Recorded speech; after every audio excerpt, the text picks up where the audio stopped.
Rianta kembali sadar dan mencibir, sekarang orang kami di sini 2 kali lebih banyak daripada kalian. Jika benar-benar ingin bertarung, apakah kalian yakin bahwa kalian adalah lawan kami?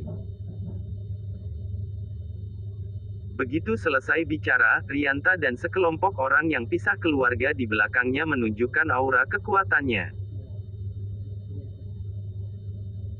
Desta merasakannya sejenak, kemudian menyadari orang yang terlemah dari kelompok orang ini memiliki kekuatan yang sama dengan Hanta. Fluktuasi kekuatan internal Rianta sudah jelas akrab. Rianta juga seorang petarung dengan kekuatan supernatural. Masalah ini agak rumit, 2 petarung kekuatan supernatural, 5 petarung pelatihan fisik tahap kesempurnaan, dan 3 petarung pelatihan fisik tahap besar. Rasta menyeringai, tubuhnya juga muncul aura kekuatan supernatural. Arta tidak mau menunjukkan kelemahan, kekuatan spiritualnya sebanding dengan Desta. Tetapi mereka hanya bertiga, meskipun ditambahkan dengan Hanta dan Ranti, jumlahnya masih jauh dari cukup. Tepat pada saat kritis ini, Ranti tiba-tiba melangkah maju, menghadang Desta dan yang lain. Kalian masuklah, aku akan menghentikan mereka. Mendengar kata-kata ini, semua orang yang ada di sana terkejut, kecuali Arta. Ini adik keempat, apakah Ranti sanggup? Desta memandang Arta dan bertanya. Arta menyeringai dan berkata dengan tersenyum ringan. Kakak kedua, karena Ranti sudah siap untuk mengambil tindakan, maka kita langsung saja masuk, aku percaya dia. Baik, Hanta, kamu juga tinggal untuk bantu Ranti, kami masuk. Desta mengangguk dan memerintahkan Hanta pada saat bersamaan. Aku mengerti, Tuan Muda kedua. Hanta juga mengubah kekuatan internalnya menjadi ekstrim, dan aura kekuatan pelatihan fisik langsung terasa. Dan Ranti meletakkan tangannya yang lembut di sabuk kimononya dan menariknya tanpa ragu. Semua orang terkejut. Mereka mengira bisa melihat beberapa adegan yang indah, tapi di detik berikutnya mereka hanya melihat seorang ninja yang mengenakan baju besi ninja dan topeng wajah berdiri di depan mereka. Wow, Ranti ternyata seorang ninja. Desta tidak menduga dan berkata. Arta tersenyum dengan bangga, tetapi tidak mengatakan apa-apa, kemudian berbalik dan berjalan ke medan perang. Mengikuti gerakannya, beberapa tentara kerangka bangkit dan berdiri dari tanah dan mengayunkan pedang yang patah di tangan mereka, menyerang ke arah Arta. Desta dan Rasta segera bergegas maju dan menendang dari samping. Tendangan itu membuat kedua tentara kerangka itu terpisah. Selanjutnya, mereka bertiga bergegas menuju ke tengah medan perang bersamaan. Dan di sini, Ranti sudah mencabut pedang pendeknya dan bertarung dengan Rianta dan yang lainnya. Rianta menghindari serangan Ranti beberapa kali dan berteriak kepada sekelompok orang yang pisah keluarga di belakangnya. Beri aku barangnya. Orang belakang tidak berani bimbang, kemudian mengeluarkan tas kain penuh buah-buahan eksotis dari ikat pinggangnya dan melemparkannya ke arah Rianta. Rianta mengambil buah itu, kemudian berbalik dari pandangan Ranti dan Hanta, lalu bergegas menuju medan perang. Ranti dan Hanta awalnya ingin menghentikannya, tetapi mereka dihentikan oleh sekelompok orang tersebut. Jadi mereka hanya bisa melihat Rianta masuk ke medan perang. Ternyata benar seperti dugaan Desta, ada seseorang yang pisah keluarga seperti dirinya, meluangkan waktu untuk mengumpulkan beberapa buah langka dan eksotis. Sayang sekali jumlah buah yang orang ini kumpulkan tidak cukup untuk membawa orang-orang ini masuk bersama, jadi mereka ingin mengambil sebagian milik Desta. Tetapi sekarang setelah Desta tiga bersaudara masuk, sekelompok orang ini tidak punya waktu lagi untuk menunda. Jadi mereka hanya bisa memberikan semua buah kepada Rianta dan membiarkan Rianta mewakili mereka untuk bersaing dengan Desta tiga bersaudara dalam mendapatkan benda tersebut. Di medan perang yang sunyi dan dingin, pasir beterbangan. Desta tiga bersaudara terus bertarung melawan tentara kerangka sepanjang jalan dan terus berjalan ke pusat medan perang. Saat mereka semakin dekat ke tengah, semakin banyak tentara kerangka bangkit dan tingkat daya tahan tentara ini meningkat pesat. Awalnya, jelas-jelas hanya perlu satu tendangan saja untuk mematahkan tentara kerangka ini, tapi sekarang butuh dua tendangan untuk menyelesaikannya. Tapi Desta mengerti, bukan karena tentara kerangka telah menjadi lebih kuat, tetapi karena efisiensi kekuatan internal mereka telah melemah. Sekarang kekuatan mereka adalah pada tahap kesempurnaan kekuatan pelatihan fisik dan tidak ada kekuatan supernatural sama sekali. Monster-monster ini terlalu banyak, kapan pertarungan ini akan selesai? Arta tidak tahan dan mengeluh. Desta dan Rasta tidak berbicara, tetapi terus berjalan ke depan.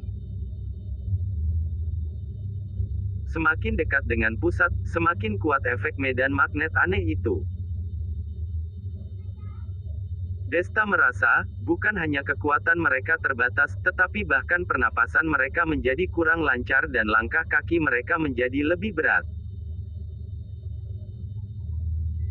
Apa yang sedang terjadi di sini? Desta sedikit bingung. Rasta terengah-engah dan menasihati. Kalian berdua jangan hanya menggunakan kekuatan internal kalian untuk bertarung, pertahankan kekuatan internal berpegang pada kekuatan hati kalian. Ini adalah medan perang, begitu banyak orang yang telah meninggal. Keluhan orang mati dapat mempengaruhi emosi orang. Jika tidak menjaga hati, maka akan tersesat, jadilah binatang yang hanya tahu membunuh, maka semuanya akan berakhir. Aku mengerti. Desta dan Arta terkejut, kemudian bergegas mengikuti pesan Rasta. Seketika pandangan mereka menjadi jelas lagi dan langkah mereka menjadi cepat. Setelah menghabiskan waktu sekitar 4 atau 5 jam, mereka bertiga akhirnya mencapai pusat medan perang. Melihat sekeliling, di sana hanya ada satu altar yang bobrok. Pilar batu di altar telah korosi selama bertahun-tahun dan sebagian besar sudah roboh. Tripod batu di tengah altar juga berputar ke samping, terlihat sangat terpencil.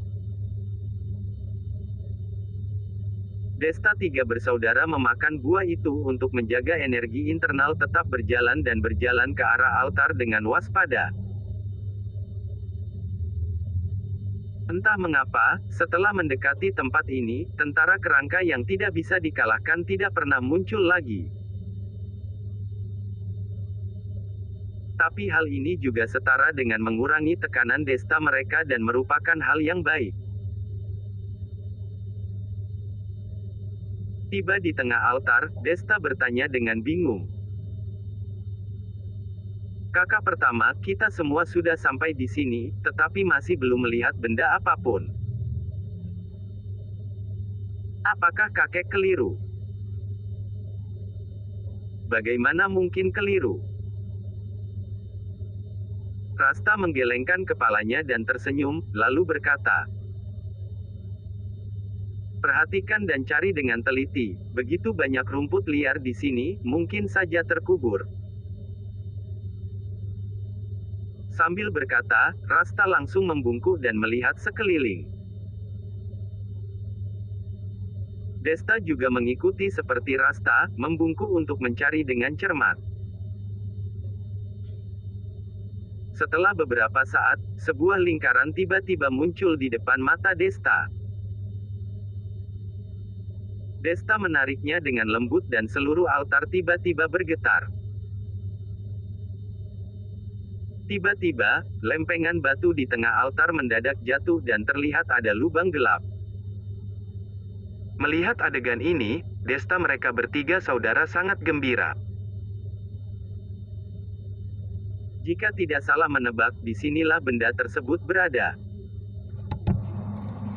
Ketiga bersaudara itu saling memandang dan hendak memasuki lubang untuk memeriksa situasinya, tiba-tiba terdengar suara klik.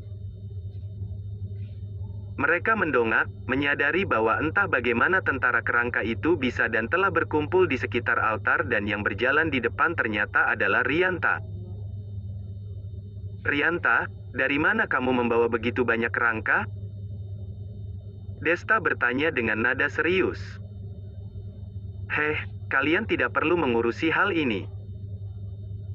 Sekarang ada begitu banyak tentara kerangka, bagaimana kalian bisa masuk ke gua bawah tanah?" Mulut Rianta berlumuran darah dan tatapan matanya menatap orang-orang dengan abnormal. Tampaknya untuk menarik tentara kerangka ini, Rianta telah melakukan pengorbanan yang besar. Mengaum. Tidak menunggu mereka berbicara, segerombolan tentara kerangka ini mulai berteriak dan melototi ketiga orang di altar dengan kedua mata cekung mereka. Detik berikutnya, semua prajurit kerangka bergegas menuju ke arah Desta. 1. "Kakak pertama, kakak kedua, apa yang harus kita lakukan?" Arta mengalihkan pandangannya ke saudaranya dan bertanya dengan cemas. Desta masih memikirkan waktu yang dibutuhkan mereka bertiga untuk menyelesaikan Rianta dan segerombolan prajurit kerangka. Rasta di samping, kedua matanya melintas sebuah cahaya. Detik berikutnya, Rasta berjalan ke belakang punggung Desta dan langsung menendang punggung Desta. Desta tidak siaga dan langsung terbang dan terjun ke dalam lubang itu. "Kakak pertama, kamu ini?" Arta tertegun sejenak dan tidak mengerti niat Rasta. Rasta tersenyum dan berkata, "Adik keempat, kita bisa sampai sejauh ini, karena mengandalkan buah langka dan eksotis yang ditemukan oleh Desta dengan mempertaruhkan nyawanya. Kondisi sekarang sudah jelas sekali bahwa kita bertiga tidak bisa turun bersama. Aku berinisiatif sendiri memberi kesempatan kepada Desta, kamu tidak akan keberatan, kan?" Arta menyeringai, menyentuh hidungnya dan berkata, "Sesuai dengan perkataan kakak pertama, aku bukanlah orang yang tidak pandai menilai. Aku tidak hanya setuju, tetapi aku juga ingin membantu menjaga kakak kedua di sini. Selama aku masih bernapas, jangan pernah berpikir benda-benda ini bisa mendekati lubang itu." Mendengar kata-kata ini, Rasta juga menjadi semangat menghadapi banyak tentara kerangka yang datang menyerang dan menyambutnya dengan raungan. Pada saat yang sama, Desta yang jatuh ke dalam lubang, memutar tubuhnya di udara dan mendarat dengan stabil di tanah. Desta mengangkat kepalanya dan melirik ke lubang di atas kepalanya. Meskipun Desta khawatir dengan keselamatan Rasta dan Arta, tetapi Desta tidak tergesa-gesa ingin naik ke atas. Desta tidaklah bodoh, Rasta menendangnya, apakah masih terlihat seperti tidak disengaja. Desta sudah jelas membuat pilihan, karena itu, maka Desta tidak boleh mengecewakan harapan Rasta.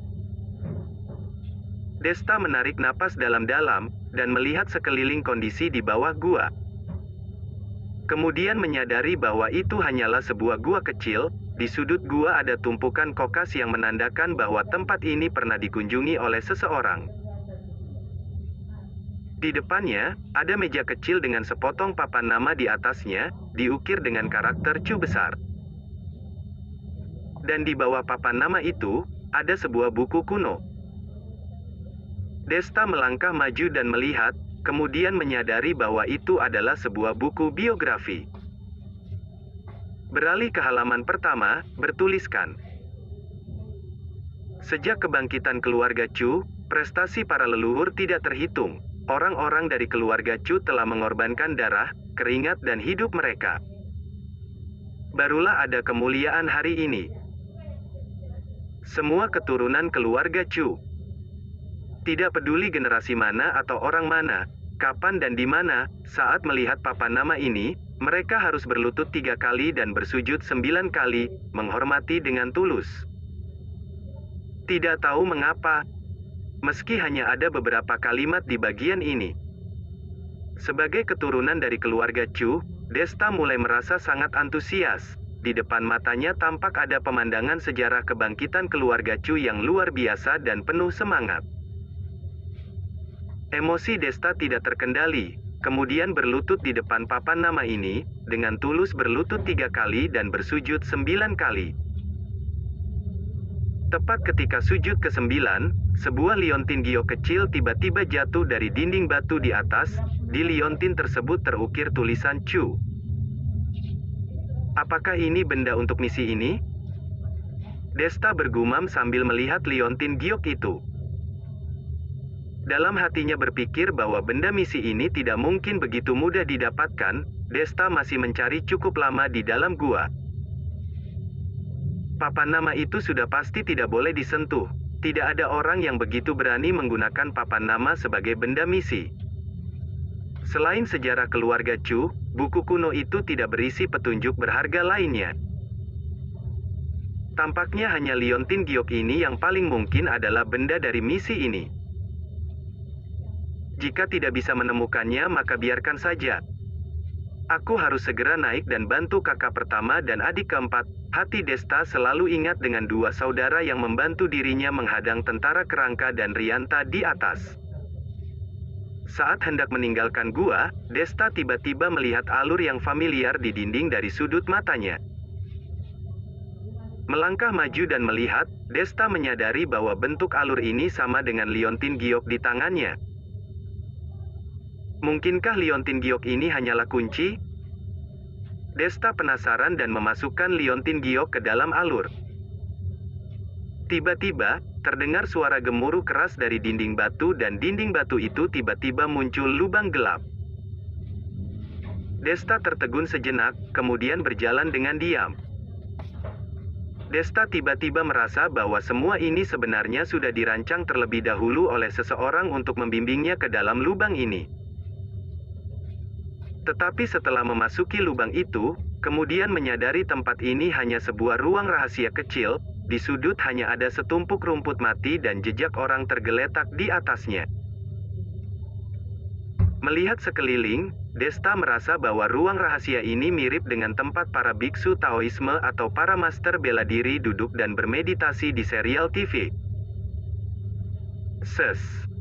Apa ini? Tiba-tiba, tatapan Desta melihat ke arah dinding ruang rahasia, tanda putih berbintik-bintik itu. Jejaknya sangat padat, seluruh dinding ruang rahasia penuh dengan tanda seperti itu. Desta melangkah maju dan menyentuhnya dengan ringan, jarinya langsung berdarah dan rasa sakit itu merangsang sarafnya. Ini, aura pedang. Entah kenapa, kata-kata aura pedang muncul di benak Desta. Desta melirik lagi ke ruang rahasia di dinding batu, tanda pedang putih itu, tiba-tiba di depannya muncul gambaran roh pendahulu keluarga Chu yang sedang berlatih pedang. Setiap kali roh pendahulu menarikkan pedangnya, selalu aura pedang yang keluar dari bilanya dan menghantam dinding batu. Ayunan pedang dan hantaman yang tak terhitung jumlahnya itu kemudian meninggalkan bekas hantaman pedang yang begitu padat seperti sekarang yang membuat orang lain bisa merasakan tanda pedang ini. Secara tidak sadar, Desta sudah terpesona melihat gambaran ini. Kedua mata Desta terus menatap pedang panjang di tangan senior keluarga Chu. Kemudian berdiri tak terkendali, menggunakan jari-jarinya sebagai pedang. Dengan menggunakan kekuatan internalnya, Desta mempelajari gerakan senior menarikan pedang. Huhuhu. Pada awalnya, gerakan Desta kaku, tidak semulus dan sealami roh itu. Tapi yang paling Desta banggakan adalah kemampuannya yang tak terlupakan. Beberapa menit kemudian, gerakannya telah mampu mengimbangi gerakan roh itu. Setelah setiap putaran tarian pedang, gerakannya mengeluarkan sentuhan pesona. Tidak tahu telah berlalu berapa lama, Desta merasa seolah-olah dirinya telah melewati 1 abad, tetapi kemudian merasa seolah-olah hanya kesurupan. Desta berhenti dan mulai berpikir. Tidak tahu mengapa, Desta merasa bahwa ini hanya gerakan yang kaku dan tidak bisa mempelajari inti dari ilmu pedang.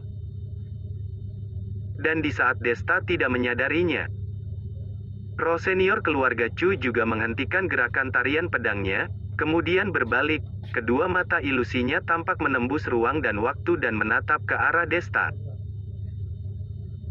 Pendekar, lakukan apapun sesuai hatimu, generasi mudaku, rasakanlah pedang di hatimu, selamat tinggal. Suara yang tiba-tiba terdengar itu mengejutkan Desta. Tapi saat Desta mendongak lagi, tidak ada seorang pun di dalam gua. Tak hanya itu, roh senior keluarga Chu juga menghilang. Aneh, siapa yang baru saja berbicara? Desta bergumam, tetapi jujur saja, suara yang muncul barusan membuat dirinya merasa sesuatu yang luar biasa tetapi butuh beberapa saat untuk memahami sepenuhnya. Tanpa ragu-ragu, Desta bangkit dan berjalan ke dinding, menahan sengatan luka di kulit karena energi pedang itu, kemudian memaksa meletakkan jarinya pada bekas pedang putih. Tiba-tiba, aliran darah keluar dari ujung jarinya. Desta mengerutkan kening dan tidak melepaskan jarinya, tetapi segera mulai merasakan apa yang dilihat dan pikirkan barusan. Dan sekali duduk, menghabiskan waktu 3 bulan penuh. 2. Di luar gua, kompetisi pewaris sudah lama berakhir, semua anak keluarga Chu di Pulau Star Sky juga telah pergi. Kota Yunhai. Paman Ding sedang mendiskusikan masalah Desta dengan Vero dan Citra. Paman Ding, mengapa Kak Desta masih belum kembali? Bukankah kompetisi ahli warisnya sudah berakhir? Vero bertanya dengan cemas. Paman Ding juga sangat bingung. Nona Vero, aku juga tidak mengerti hal ini. Ada kabar dari keluarga sana mengatakan bahwa Tuan Muda Chu sekarang sangat aman. Tapi dengar-dengar, kompetisi pewaris kali ini, tidak ada pemenang.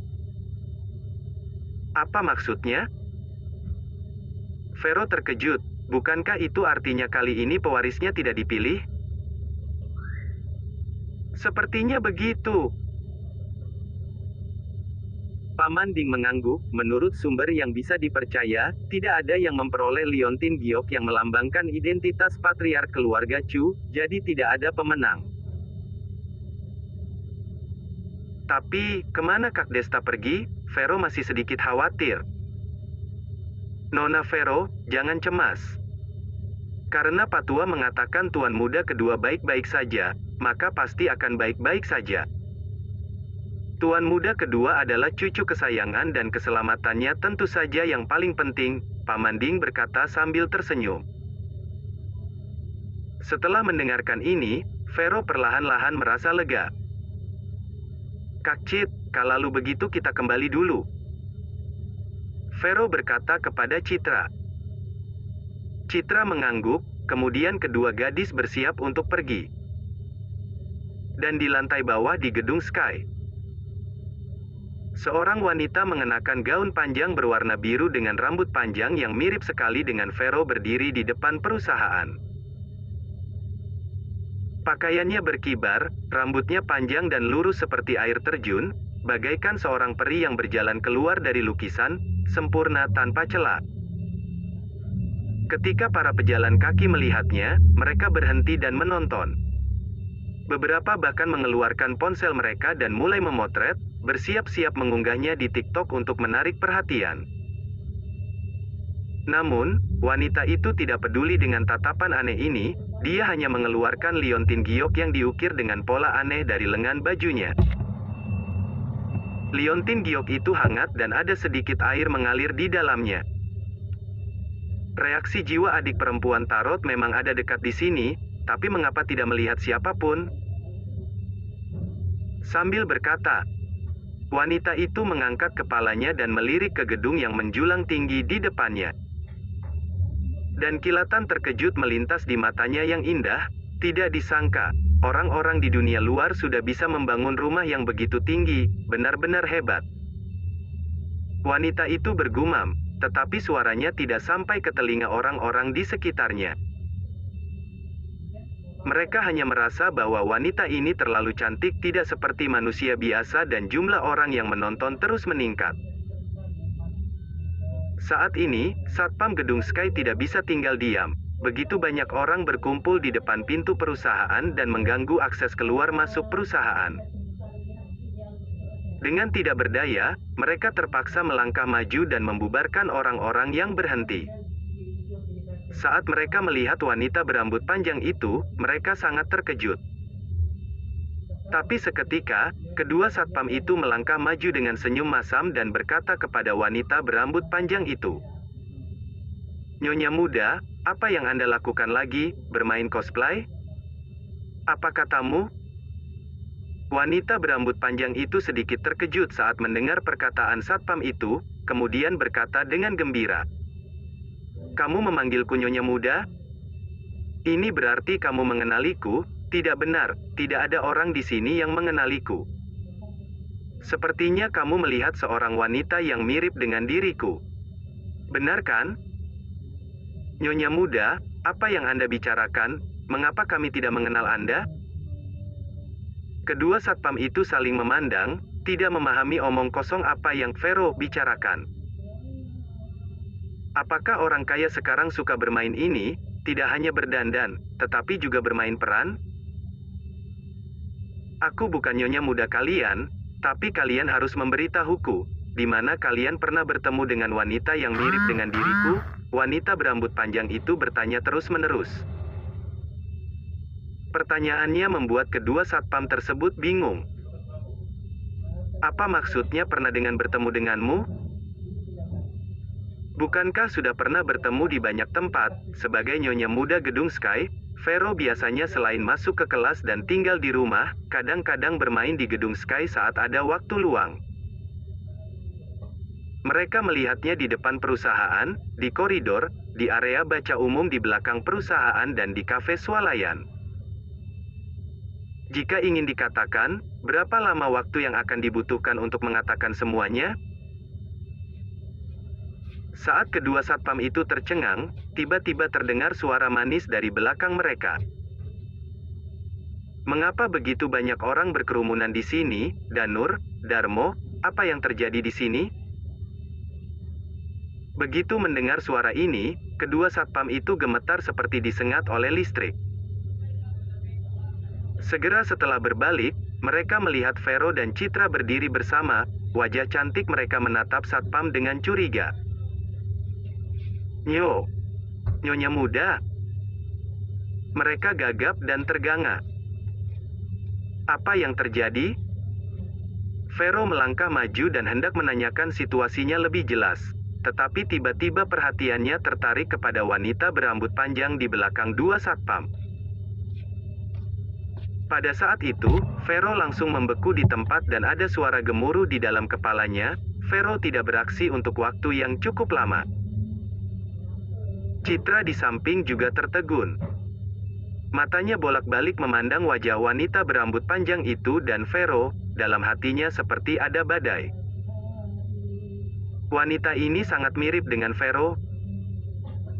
Jika tidak tahu latar belakang hidup Vero, Citra mungkin akan mengira mereka berdua adalah saudara kembar. Tarot, akhirnya aku menemukanmu. Sudut bibir wanita berambut panjang itu membangkitkan lengkungan yang indah, alisnya ikut tersenyum, lalu berkata. Vero sedikit gemetar, matanya kembali bereaksi, kamu, siapa kamu, dan Tarot itu siapa? Aku Rarara, kamu adalah Tarot, aku adalah kakakmu. Wanita berambut panjang itu menatap Vero dengan tatapan serius, suaranya dipenuhi dengan kerinduan. Tidak mungkin. Vero mengeluarkan senyuman yang sulit dan menggelengkan kepalanya. Aku tidak tahu siapa Tarot, namaku Vero Chen, aku adalah anggota keluarga Chen di distrik Sanbaku. Aku memiliki seorang kakak bernama Vina Chen, tetapi dia telah meninggal. Aku benar-benar tidak mengenalimu. Apakah kita terlihat sangat mirip seperti ini karena kebetulan? Wajah cantik wanita berambut panjang itu sedikit berubah dan saat hendak menjelaskan, Citra tiba-tiba melangkah ke depan dan berkata, gadis ini, di sini tidak cocok untuk mengobrol.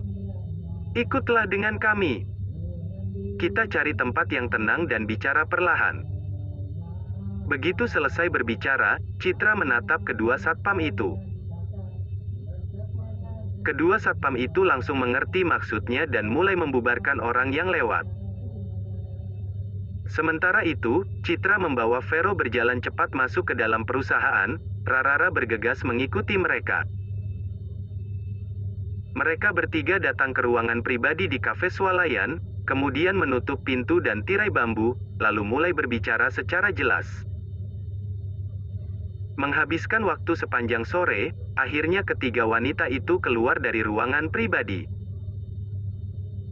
Jiwa Vero tampak sedikit tersesat, apa yang dia dengarkan sore ini hampir menggoyahkan seluruh pengetahuan dan persepsinya tentang dunia ini.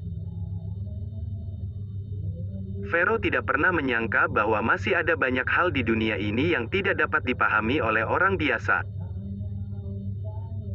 Tarot, aku tahu sulit bagimu untuk memahami begitu banyak hal sekarang, tapi jangan khawatir, aku bisa memberimu waktu untuk menerimanya perlahan. Tapi kamu harus tahu, bibi kedua sangat merasa bersalah karena tidak sengaja kehilanganmu saat itu. Dia bahkan melatih diri dan bertapa selama hampir 20 tahun, berharap para Buddha di langit bisa mendengar doanya dan memberkati dirimu yang tinggal di luar. Sekarang kami akhirnya menemukanmu. Kami masih berharap kamu bisa menerima semua ini secepat mungkin. Lalu kembali bersamaku dan bertemu dengan bibi kedua.